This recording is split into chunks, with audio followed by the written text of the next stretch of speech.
الرباط بنيت عام 1150، بنوها الموحدين أهل الجزائر اللي انطلقوا من تلمسان. 1150 بنوا تلك المدينة. إذا الرباط كل شيء رباطي يجب أن يرجع إلى الجزائر. انتهينا من الرباط، نذهب مباشرة إلى وجدة.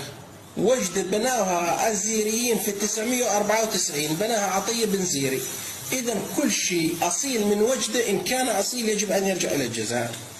بركان بناها محمد سيدي أبركان، جزائري، ومدفون في جبل الرشيد الآن في الجزائر، هو مدفون في جبل الرشيد في الجزائر. إذا كل شيء بركاني أصيل يجب أن يرجع إلى الجزائر. أنا عايل في كلامي. طيب أنا هاي مصادري، يعطوني مصادر أخرى وأنا مستعد أناقشهم، ما عندي مشكلة. أنا أقول 70% من مدن المغرب بنوها الجزائريين. إن كان مغربي أصيل يجب أن يرجع إلى الجزائر. إن كان مغربي أصيل من الرباط يجب أن يرجع إلى الجزائر. إن كان مغربي أصيل من بركان يجب أن يرجع إلى الجزائر. إن كان مغربي أصيل من وجدة يجب أن يرجع إلى الجزائر. تلك المدن الثلاث بنوها جزائريين في المغرب، وهاي أكبر المدن اللي موجودة الآن في المغرب. نذهب إلى فاس.